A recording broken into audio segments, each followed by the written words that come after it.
안녕하세요. 저는 성균관대학교 물리학과에서 일하고 있는 김범준이라고 합니다. 물리학에서의 제 전공은 통계물리학이라는 건데요. 통계물리학은 굉장히 많은 입자들이 상호작용하고 있을 때 커다란 전체 물리 시스템이 어떤 특성을 보이는지를 연구하는 물리학의 분야입니다. 물리학에 대한 관심은 다른 물리학자들과 마찬가지로 여러 분야에 걸쳐 있다고 생각하고 있습니다. 제가 물리학자가 되고 싶다라고 마음을 먹은 거는 상당히 어린 시절이었던 것 같아요. 한 초등학교 5학년, 6학년 그때쯤엔 천문학자 혹은 물리학자가 되고 싶다고 생각했고요. 그러다가 중학생이 되었을 때 칼 세이건의 코스모스라는 다큐멘터리가 텔레비전에서 방영됐었어요. 그때가 우리나라에서 처음 컬러 TV가 나왔던 때였거든요. 그래서 멋진 컬러 화면으로 칼 세이건의 다큐멘터리를 보면서 그리고 칼 세이건의 책 코스모스를 읽으면서 나중에 어른이 되면 과학자, 좀 좁게는 천문학자 혹은 물리학자가 되고 싶다라는 꿈을 굉장히 구체적으로 생각했던 것 같아요. 고등학교 때 남긴 노트가 저한테 아직도 있는데요. 그 노트를 보니까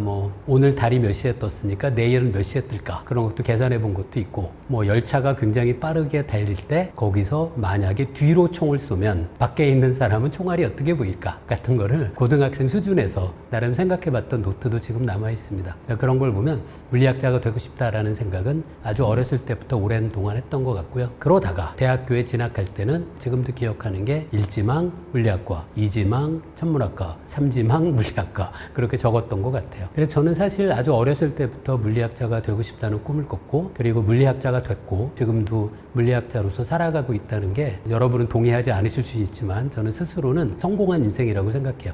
물리학을 공부하다가 포기하고 싶다라는 생각을 할 때는 상당히 많았죠. 특히 대학원 시절에서 지도 교수님과 함께 연구를 진행하는데 제가 도대체 맞닥뜨린 문제를 어떻게 해결해야 될지를 아무리 고민해도 도저히 답을 찾을 수 없을 때 그럴 때는 사실 저뿐 아니라 모든 물리학과 대학원생들이 상당히 힘든 시간을 보내긴 해요. 그런데 그 힘든 시간이 길어지다가 어느 날 갑자기 그 문제를 어떻게 해결해야 될지를 어느 순간 불현듯 깨닫게 되는 시점이 있거든요. 그리고 그때 느끼는 기쁨, 행복감 같은 게 정말 커요. 제 경험으로 보면 고생을 많이 할수록 나중에 그 문제에 대한 해결책을 찾았을 때의 기쁨이 훨씬 더 큰 것 같아요. 물리학자들은 아마 그 맛에 계속 연구를 하게 되는 것이 아닐까 그런 생각을 해본 적이 있습니다.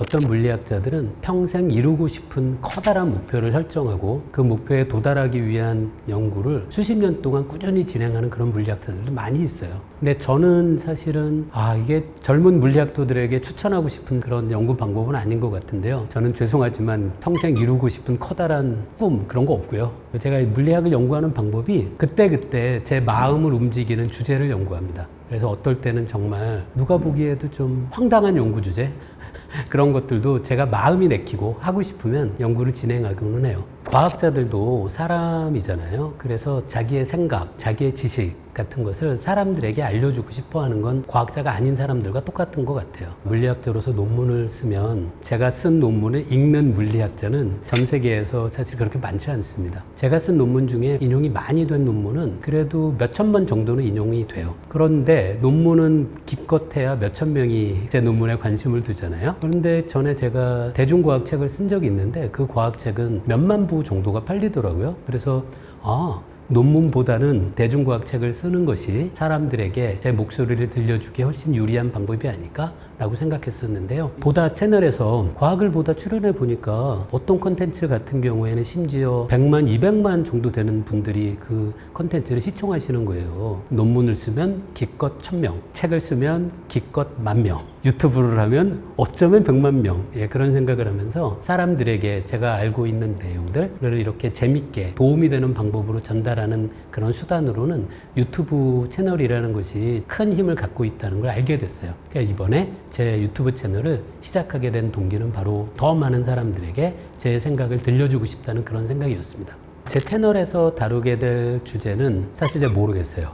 일단 여러분들이 물리학에 대해서 크게 관심 있어 하시는 커다란 문제들이 있잖아요. 시간은 흐르는 걸까? 아니면 블랙홀이란 무엇일까? 그런 커다란 질문들에 대한 이야기도 제 채널에서 다루게 될 것 같고요. 지금 이 동영상을 시청하시는 분들께 부탁드리고 싶은 것이 제가 하고 싶은 얘기만 모아서 하면 조금 지나면 미천이 떨어지거든요. 그래서 여러분들이 이 컨텐츠를 보시고 댓글로 이런 것도 궁금합니다 라는 방식으로 많은 제안을 해주시면 이 채널에서 송출되는 컨텐츠가 더 풍성해질 것 같습니다. 여러분 많은 댓글 그리고 좋아요 그런 그 방식을 통해서 저하고 함께 더 깊이 그리고 넓게 그렇게 소통했으면 좋겠습니다. 물리학자들은 물리학을 정말 재밌다고 생각하는데 물리학자가 아닌 분들은 물리학을 다 재미없다고 생각하시더라고요. 그래서 제 채널을 통해서 물리학도 재밌을 수 있다라는 것을 여러분들에게 꼭 전달해 드리고 싶어요. 많은 관심 부탁드립니다. 주변에 추천 부탁드리고요.